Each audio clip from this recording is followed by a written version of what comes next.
You're not broken. You've just been surrounded for too long by voices that don't belong to you. They echo in your mind like truth, but they were planted there quietly, early, and with intention by others.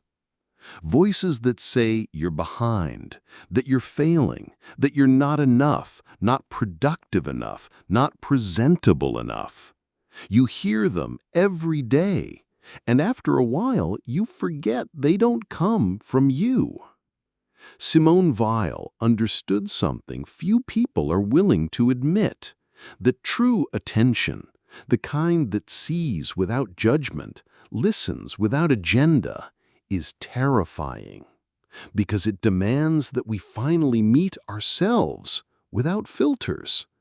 But we've built entire lives avoiding that kind of encounter. We fill our days with noise, tasks, content, stimulation. We become experts in movement and amateurs in stillness. We think more is better, that silence means failure. In silence, the voices grow louder.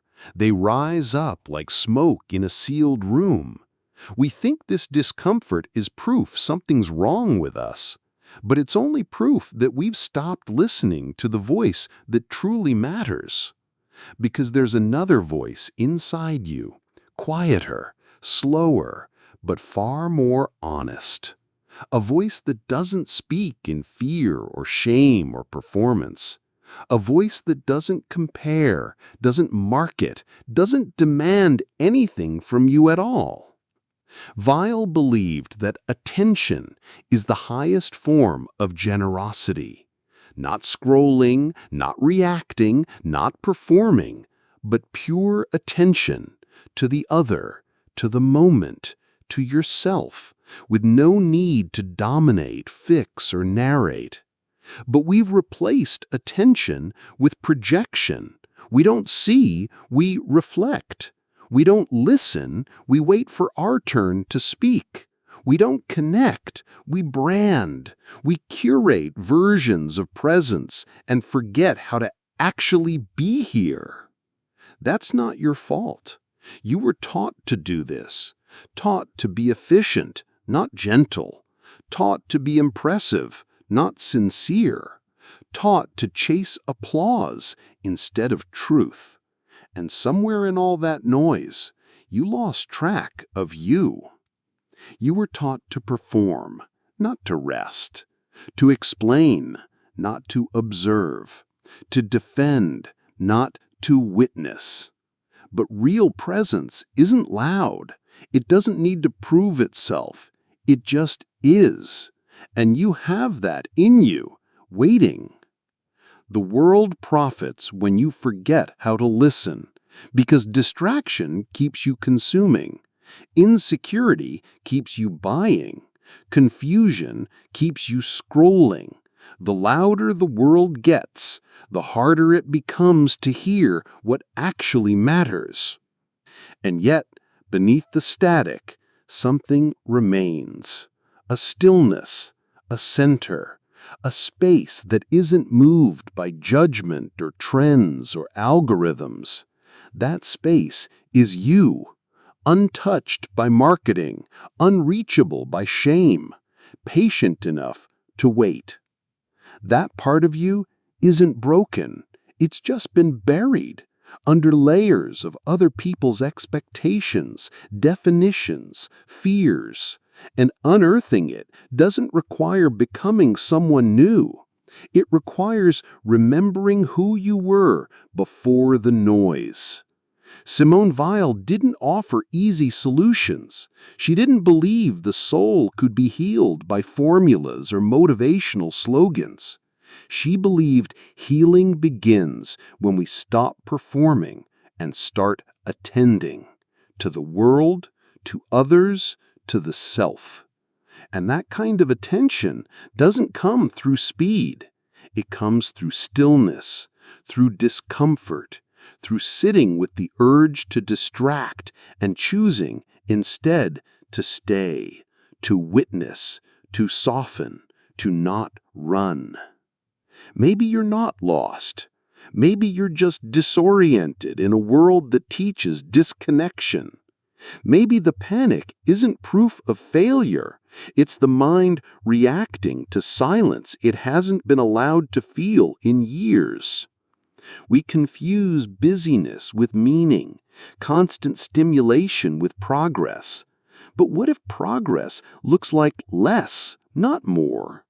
What if healing is subtractive, not adding, fixing, proving, but gently removing everything that isn't really yours? The voice you're looking for is not on a screen.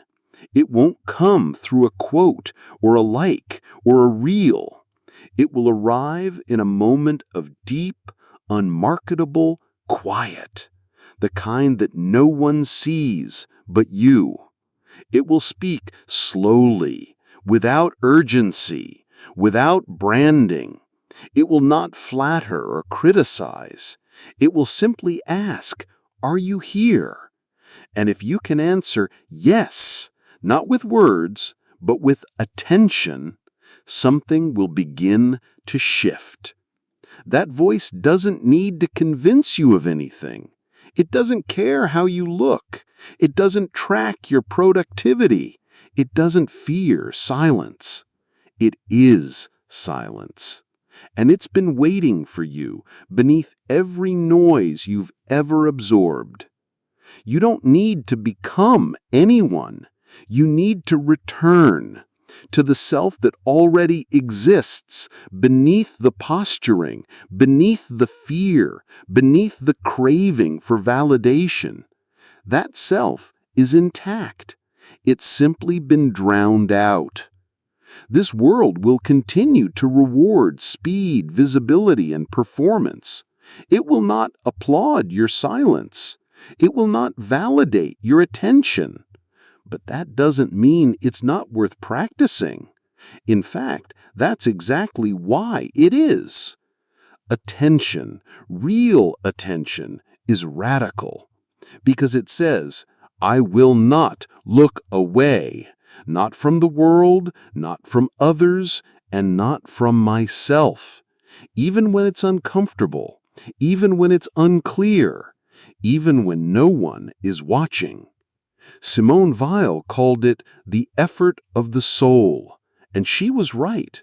It's not passive, it's active, quietly, inwardly demanding, to sit still when every instinct says move, to listen when your mind begs for distraction. If you feel broken, you're not. You're listening to voices that were never yours to carry. You've mistaken volume for truth, familiarity for authenticity, and the journey back is not fixing, but releasing. Releasing the need to be anything, to prove anything, to impress anyone. Releasing the need for certainty, for control, for constant self-definition. Releasing until only the quiet remains, until only presence remains. And in that presence, you'll meet someone.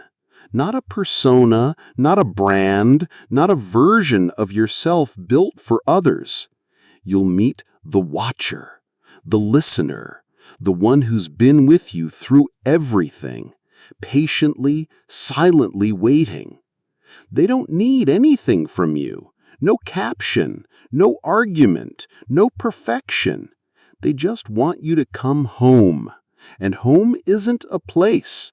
It's a way of being with yourself, without armor, without noise, without fear. This isn't about isolation. It's about integration, about learning to carry silence with you like a compass, about returning to the world without abandoning yourself in the process, about building a life that starts from attention, not escape. You are not broken. You're simply waiting to be heard by the only voice that has ever truly mattered.